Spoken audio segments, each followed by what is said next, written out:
पंतप्रधान नरेंद्र मोदीजींनी काल देशवासियांना पाणी पिण्याचं आव्हान केल्यानंतर संजय राऊत यांना झिंग चढली आहे। पाणी पिण्याचं आव्हान केलं आणि संजय राऊतांना मात्र चढायला लागली, कारण संजय राऊत महाविकास आघाडीचं सरकार असताना तुम्ही पाण्यासाठी विरोध केला होता आणि दुकानामध्ये वाईन विक्री सुरू केली होती। पाण्याला विरोध करायचा आणि दारू विकायला परवानगी द्यायची हे महाविकास आघाडीचं धोरण होतं। तुम्हाला पंतप्रधान नरेंद्र मोदीजींनी केलेल्या आव्हानाला प्रतिसाद देता येत नसेल तर किमान झिंग चढल्यासारखं तरी वागू नका। पंतप्रधान नरेंद्र मोदीजींनी पाणी पिण्याचं आव्हान केलंय, परंतु तुम्हाला वेगळीच नशा चढलेली दिसते। महाविकास आघाडीचं सरकार असताना महाराष्ट्रामध्ये किराणा दुकानावर वाईन विक्री करण्याची परवानगी द्या अशा पद्धतीचा प्रस्ताव संजय राऊत कुणी आणला होता आणि त्यामध्ये संजय राऊत यांच्या संबंधातली कंपनी कुणाची होती हे महाराष्ट्र विसरलेला नाही। तुमचं धोरण वाईन प्यायचं होतं, तर पंतप्रधान नरेंद्र मोदीजींचं धोरण पाणी प्या असं आहे। त्यामुळं पाणी प्या म्हटल्यानंतर वाईन पिल्यासारखं बोलू नये, एवढंच मला जनाब संजय राऊतांना सांगायचंय। ज्या पद्धतीनं पंतप्रधान नरेंद्र मोदीजींनी काटकसरीचं आव्हान केलं, उन्हाळा जास्त असल्यामुळं पाणी पिण्याचं आव्हान केलं, प्रत्येक गोष्टीवर टीका टिप्पणी करायची सवय संजय राऊतांना लागलेली आहे। त्यामुळं जनाब संजय राऊत यांनी झिंग चाडल्यासारखं वागू नये।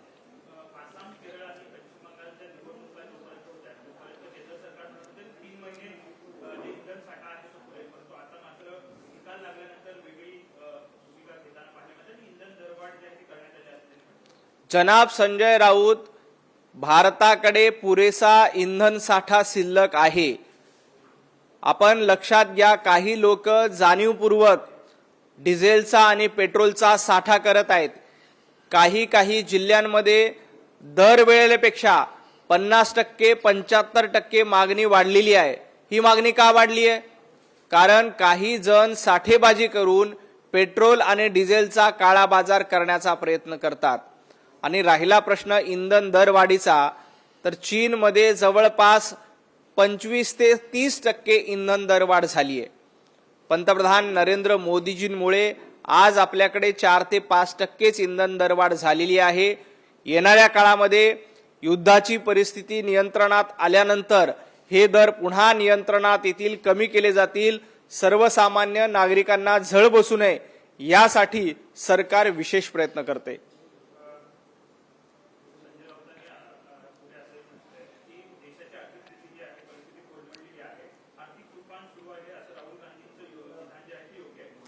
संजय राऊत, तुफान काँग्रेसमध्ये आले, तुफान महाविकास आघाडीमध्ये आले आणि ज्या पद्धतीनं पश्चिम बंगालमध्ये, आसाममध्ये निघालेल्या तुफानातनं काँग्रेस भुईसपाट झाली आहे, महाविकास आघाडी भुईसपाट झाली आहे। आपला पक्ष पार शिल्लक सेना झालेला आहे। त्याच्याकडे बघा, आर्थिक तुफान सांभाळण्यासाठी आणि आर्थिक तुफान नियंत्रण आणण्यासाठी पंतप्रधान नरेंद्र मोदी सक्षम आहेत। त्यांना देशाची अर्थव्यवस्था कशी चालवायची ही चांगली माहिती आहे। ज्या राहुल गांधींना त्यांचा पक्ष कसा चालवायचा हे माहित नाहीत, त्यांनी देशात आर्थिक तुफान आलंय आणि त्याचा उदो करण्याचं काम संजय राऊतांनी करू नये।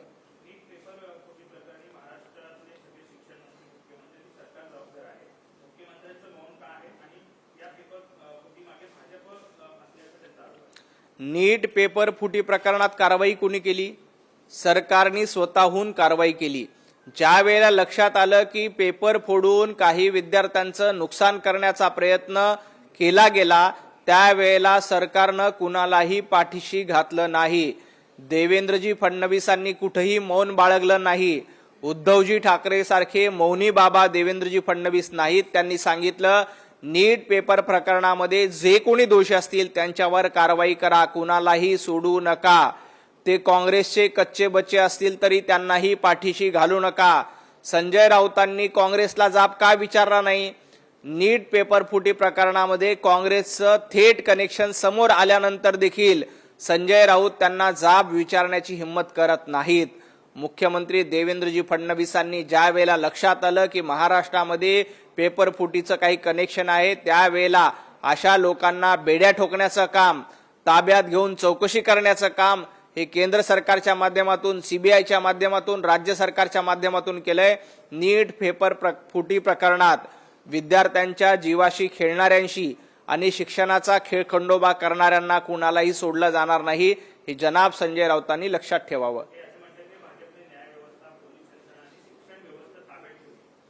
संजय राऊत, तुम्हाला तुमचा पक्ष ताब्यात ठेवता आला नाही, तुम्हाला तुमचे कार्यकर्ते ताब्यात ठेवता आले नाहीत, तुम्हाला तुमचा आमदार ताब्यात ठेवता आला नाही, तुम्ही इतर व्यवस्था ताब्यात ठेवल्यात याच्या गप्पा मारू नका। या देशातील जनता सुज्ञ आहे, त्यांना माहिती आहे की कोणाला कसं ताब्यात ठेवायचं। त्यामुळे या देशातल्या जनतेने जनाब संजय राऊतांनाही ताब्यात ठेवलंय, उभाटा गटालाही ताब्यात ठेवलंय आणि त्यांच्या आमदारांना देखील ताब्यात ठेवलेलं आहे।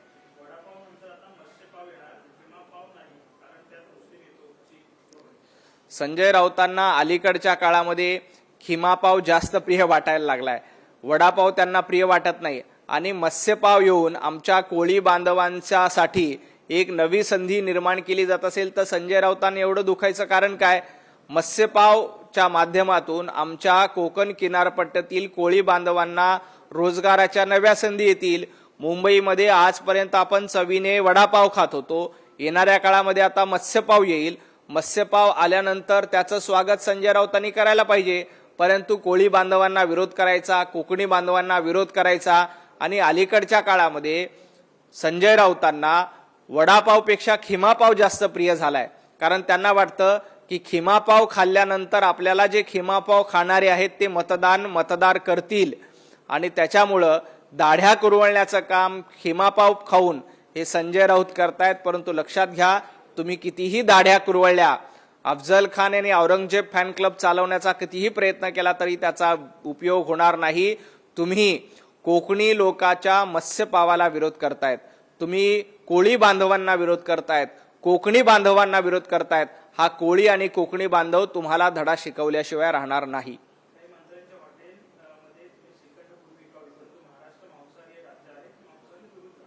नाही, संजय राऊतांनी मांसाहार खावा किंवा आणखी रेड्याचा आहार खावा, आम्हाला त्याच्याशी काही देणं घेणं नाही, परंतु मत्स्यपावला विरोध करणं हे चुकीचं आहे। कारण कोकणी बांधवांचा मत्स्यपाव आहे, मालवणी लोकांचा मत्स्यपाव आहे, अशा पद्धतीनं कोळी बांधवांना विरोध करणं हे संजय राऊत अतिशय चुकीचं आहे। तुम्हाला श्रीखंडपुरी खायचीच नसते, कारण श्रीखंडपुरीची चव तुम्हाला कळणार नाही। मराठीमध्ये एक म्हण आहे, गाढवाला गुळाची चव काय, त्याप्रमाणे सातत्यानं संजय राऊत निरर्थक बडबड करत असतात।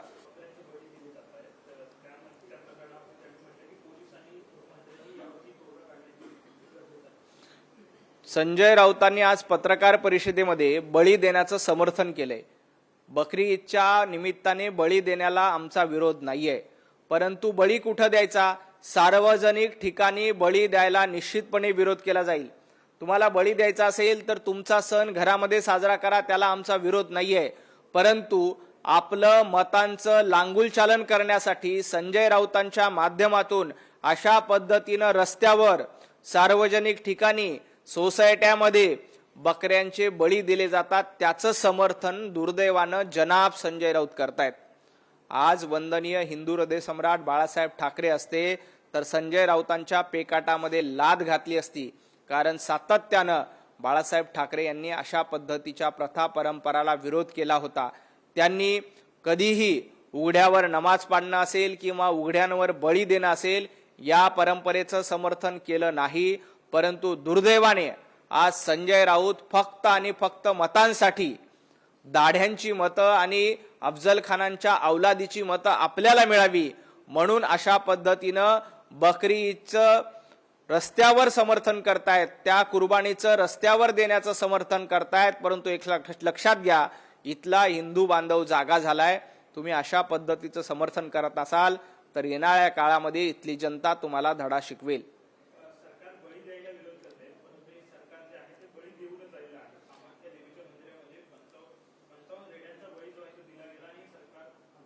सरकार रेड्यांचा बळी देऊन इथं आलेलं नाही, तर उभाटा गटाचा बळी देऊन हे सरकार आलेलं आहे। जनतेनं उभाटा गटाचा बळी घेतलाय, जनतेनं मतांच्या रूपाची सुरी ही उभाटा गटावर चालवली, संजय राऊत तुमच्या पक्षावर चालवली आणि मत न देता तुम्हाला सांगितले की तुमची अवकात नाहीये महाराष्ट्र चालवण्याची.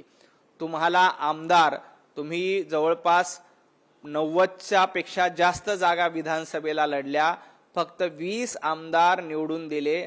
तुमच्या 70 आमदारांचं मत न देता बळी घेण्याचं काम महाराष्ट्रातल्या जनतेनं केलंय. त्यामुळे तुम्ही बकरी ईदच्या बळीची चिंता करू नका. आपल्या पक्षाचा जनतेने जो बळी घेतलाय त्याची चिंता करा.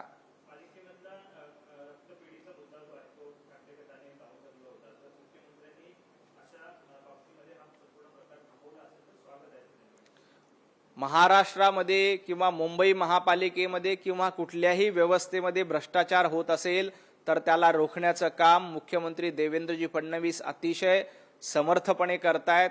महापालिकेत देखील असा काही प्रकार होत असताना तो थांबवण्याचं काम मुख्यमंत्री देवेंद्रजी फडणवीसांनी केलंय. संजय राऊतांना इतकंच सांगायचंय, ज्या वेळेला वाझे उद्योगपतीच्या घराच्या बाहेर नेऊन बॉम्बस्फोट करण्याचा प्रयत्न करत होते तेव्हा हेच उद्धवजी ठाकरे होते. ते म्हणत होते वाझे काय लादेन आहे का. चुकीच्या कृत्याचं समर्थन करणारे उद्धवजी ठाकरे होते, तर एखादंही चुकीचं कृत्य कुणीही केलं असेल त्यातला विरोध करणारे मुख्यमंत्री देवेंद्रजी फडणवीस आहेत. हाच देवाभाऊ आणि उद्धवजी ठाकरे यांच्यामधला फरक आहे. त्यामुळे जनता सुज्ञ आहे. संजय राऊत तुमच्यासारख्या लोकांना घरी बसवण्याचं काम, नाकारण्याचं काम त्यामुळे जनतेने केलेलं आहे.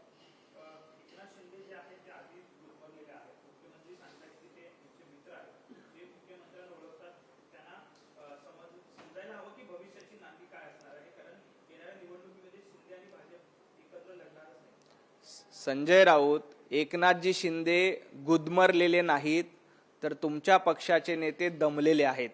दमलेल्या बाबाची कहाणी काय आहे हे एकदा आदित्य ठाकरेंना आणि उद्धवजी ठाकरेंना जाऊन विचारा. शिंदे कधीही गुदमरलेले नव्हते. भारतीय जनता पार्टी महायुतीसोबत सक्षम नेतृत्व करण्याचं काम एकनाथजी शिंदे करतायत.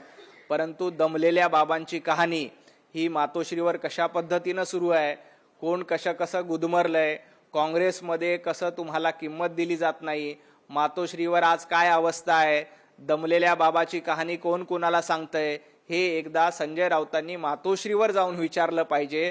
मग तुम्हाला लक्षात येईल दमलेलं कोण आहे आणि गुदमरलेलं कोण आहे. भारतीय जनता पार्टी सोबत शिवसेना असेल, राष्ट्रवादी असेल, ही अतिशय एकमतानं, एक दिलानं, एकसंघ पुढे जात आहे. विधान परिषदेच्या निवडणुकीमध्ये देखील आम्ही एकत्र निवडणुका लढू, सगळ्यांना सोबत घेऊन 17च्या 17 जागा महायुती म्हणून आम्ही जिंकू, याच्यामध्ये अजिबात शंका नाही.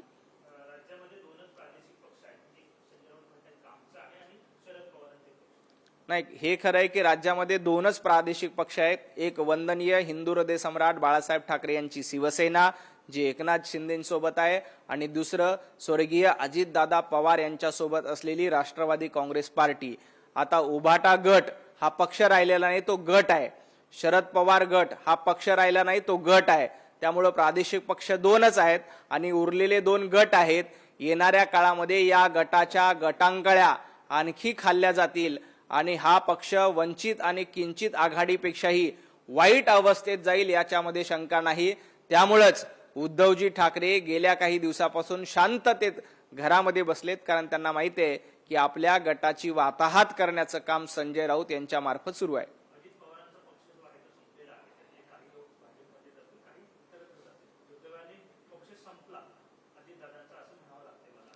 पक्ष कुणाचा संपला?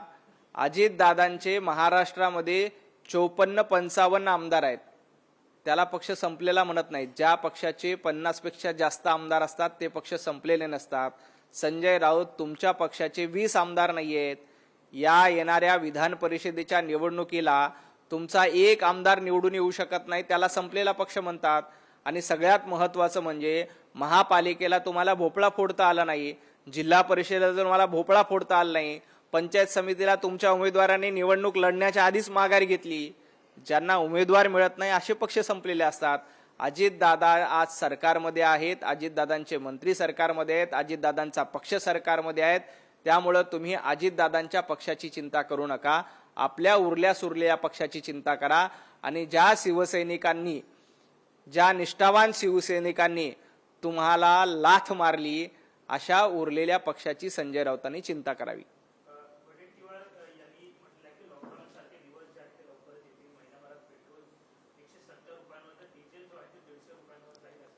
विजय वडेट्टीवार, या देशामध्ये लॉकडाऊन लागणार नाही, परंतु काँग्रेसचं लॉकडाऊन निश्चितपणे झालेलं आहे. पंतप्रधान नरेंद्र मोदीजींच्या नेतृत्वात देश पुढे चाललाय, पण काँग्रेसची वाट लागली आहे. लॉकडाऊन जिथे लागायचं असेल ते काँग्रेस पक्षामध्ये लागेल. या देशामध्ये लॉकडाऊन लागणार नाही. कुठेही इंधनाचा तुटवडा नाही, कुठेही आर्थिक संकटामध्ये भारत नाहीये. संकटात कोण असेल तर काँग्रेस पक्ष आहे. संकटात कोण असेल तर चंद्रपूरमध्ये तुमचे नगरसेवक तुम्हाला सांभाळता आले नाहीत. चंद्रपूर, गोंदिया, गडचिरोली या भागामध्ये काँग्रेसचे नगरसेवक जे विजय वडेट्टीवार यांच्या जाचाला कंटाळले होते, ते विजय वडेट्टीवारांना सांभाळता आले नाही. त्यांनी पंतप्रधान नरेंद्र मोदीजींवर टीका करू नये. आधी आपल्या चंद्रपूरमधली गटबाजी सांभाळा, आधी आपले चंद्रपूरमधले नगरसेवक सांभाळा. तुम्हाला चंद्रपूरमध्ये घर सांभाळता येत नाही आणि पंतप्रधान नरेंद्र मोदीजींवर टीका करतायत. लॉकडाऊन या देशामध्ये नाही तर चंद्रपूरमध्ये काँग्रेसला लागणार आहे, हे विजय वडेट्टीवार यांनी लक्षात ठेवावं. आरसी बुक पाहून यासाठी डिझेल दिलं जात आहे कारण विजय वडेट्टीवार तुमच्यासारखे काही लोक डिझेलचा साठा करतायत. जाणीवपूर्वक पेट्रोल डिझेलचा साठा करून राज्यामध्ये डिझेलची टंचाई निर्माण झाली पाहिजे आणि डिझेलची टंचाई निर्माण करून या राज्यामध्ये अराजकता निर्माण करण्याचा प्रयत्न जाणीवपूर्वक काही लोक करतायत. त्याच्यामुळे आरसी बुक पाहून डिझेल विक्री केली जाते. तुम्ही लक्षात घ्या, काही जिल्ह्यामध्ये गेल्या वर्षी मागणी जर का 10,000 लिटरची होती तर यावेळेला 15,000 लिटरची कसे काय झाली? कारण ही साठेबाजी करण्याचा प्रयत्न काही लोक करतायत. त्यामुळं आरसी बुक पाहूनच पेट्रोल डिझेलचं वितरण होतंय. अशा साठेबाजांवर कारवाई करण्याचं काम राज्य सरकारच्या मार्फत निश्चितपणे केलं जाईल.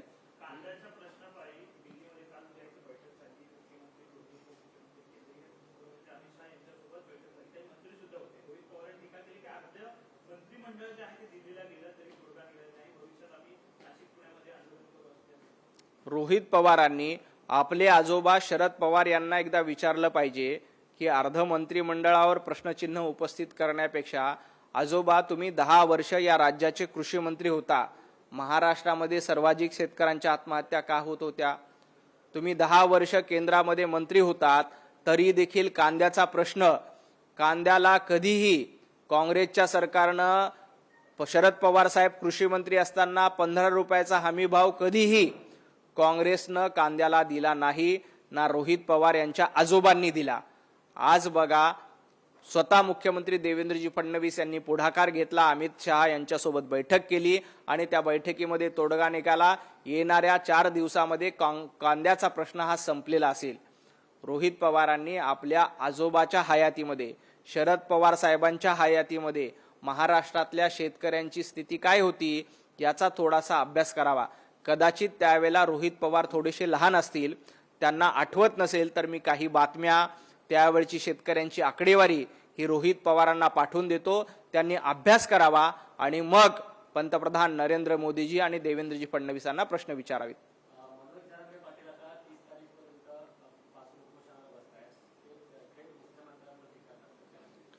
मनोज जरांगे पाटील यांना इतकंच सांगायचंय की आजपर्यंत कुणालाही आरक्षण देण्याचं जमलं नाही, ते मुख्यमंत्री देवेंद्रजी फडणवीसांनी केलेलं आहे. आज देखील सर्वात जास्त प्रमाणामध्ये मराठा समाजाला शिष्यवृत्तीचा प्रश्न असेल, वसतिगृहाचा प्रश्न असेल, शैक्षणिक सुविधा देण्याचा प्रश्न असेल, ईडब्ल्यूएसच्या माध्यमातून आरक्षण देण्याचा प्रश्न असेल, हा प्रश्न कोणी सोडवला असेल तर देवेंद्रजी फडणवीसांनी सोडवलेला आहे. त्यामुळं विनाकारण मुद्दा नसताना अशा पद्धतीनं टीका टिप्पणी करणं योग्य नाही. आजही काही प्रश्न शिल्लक असतील तर ती सोडवण्याची धमक मुख्यमंत्री देवेंद्रजी फडणवीस आणि महायुती सरकारमध्ये आहे. तुम्ही सरकारबरोबर चर्चा करा, तुमचे प्रश्न निश्चितपणे सोडवले जातील.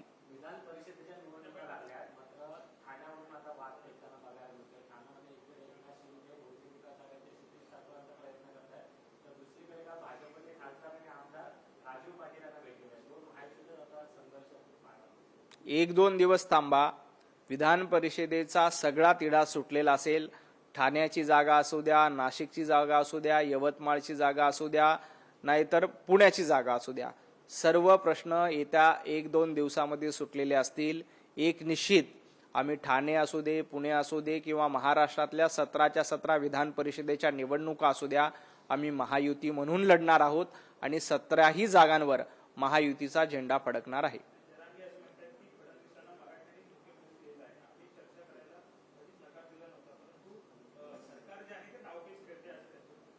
सरकार कुठलंही डावपेच खेळत नाहीत.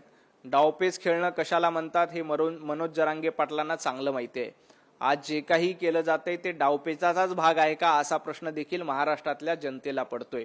देवेंद्रजी फडणवीसांनी आरक्षण दिलेलं असताना, समाजाच्या मागण्या मान्य केलेल्या असताना, काही मागण्या शिल्लक असतील तर निश्चितपणे त्यासाठी येऊन चर्चा केली पाहिजे. परंतु सरकारला भेटीस धरणं, आम्ही आंदोलन करतोच अशा पद्धतीची भूमिका घेणं हे देखील चुकीचं आहे. त्यामुळे डावपेच कोण कसं पडद्यामागून खेळतं हे देखील महाराष्ट्राला माहिती आहे. महाराष्ट्रातील जनता सुज्ञ आहे. अशा डावपेचांना कुणीही बळी पडणार नाही. देवेंद्रजी फडणवीस साहेब हे मराठा समाजाचे प्रश्न सोडवण्यासाठी समर्थ आहेत. काही समस्या राहिल्या असतील, काही प्रश्न राहिले असतील तर चर्चा होईल आणि चर्चेतून मार्ग काढला जाईल.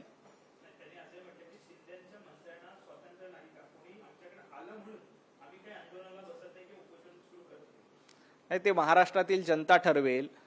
उपोषण का सुरू केलं, कसं सुरू केलं, कोणी सुरू केलं याचा इतिहास महाराष्ट्रातल्या जनतेला माहिती आहे. कुणाच्या सांगण्यावरून आंदोलन केलं जातं असं आमचं म्हणणं नाही, परंतु समाजाचे प्रश्न सुटले पाहिजे. मराठा समाजासाठीचं आंदोलन आहे. त्या आंदोलनाला राजकीय वळण लागू नये. यांना पाडू त्यांना पाडू अशा पद्धतीचे वक्तव्य कुणीही करू नये. हे आंदोलन सामोपचारानं झालं पाहिजे. मराठा समाजाचे प्रश्न सोडवण्यासाठी देवेंद्रजी फडणवीस कटिबद्ध आहेत. आजपर्यंत एकाही मुख्यमंत्र्यांना मराठा समाजाला आरक्षण देता आलं नाही. ते माननीय देवेंद्रजी फडणवीस साहेबांनी दिलं. अशा पद्धतीचं आरक्षण दिल्यानंतर आज देखील मराठा समाजाचे काही प्रश्न असतील तर चर्चा करून निश्चितपणे त्यावर तोडगा काढता येईल. चर्चेतून मार्ग निघत असतो. त्यामुळे आपल्या माध्यमातून मनोज जरांगे पाटील यांना देखील विनंती आहे की आपण सरकारवर टीका टिप्पणी करण्यापेक्षा आपले प्रश्न घेऊन सरकारबरोबर मुद्देसूद चर्चा केली आणि मुद्देसूद उत्तरं घेतली तर निश्चितपणे आंदोलन करण्याची वेळ ही मनोज जरांगे पाटील यांच्यावर येणार नाही.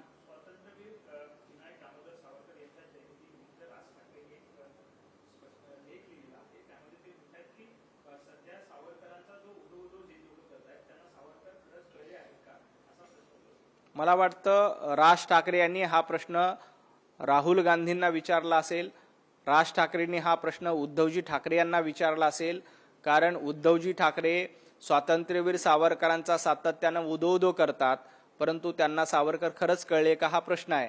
कारण त्याच राहुल गांधींच्या मांडीला मांडी लावून बसण्याचं पाप उद्धवजी ठाकरे यांनी केलेलं आहे. ज्या स्वातंत्र्यवीर सावरकरांचा अपमान सातत्यानं राहुल गांधींनी अतिशय घाणेरडे अश्लील शब्द वापरून केलेला आहे, अशा राहुल गांधींच्या शेजारी जाऊन बसण्याचं काम उद्धवजी ठाकरे यांनी केलेलं आहे. त्यामुळं राज ठाकरे यांनी स्वतःच्या भावाला हा लेख लिहिला असेल आणि त्यांना विचारलं असेल की तुम्ही उदो करता परंतु तुम्हाला सावरकर कळले नाही. तुम्हाला जर का सावरकर कळले असते तर तुम्ही कधीच काँग्रेसच्या मांडीला मांडी लावून बसला नसता. हा संदेश सन्माननीय राज ठाकरे यांना उद्धवजी ठाकरे यांनी दिला असेल. धन्यवाद.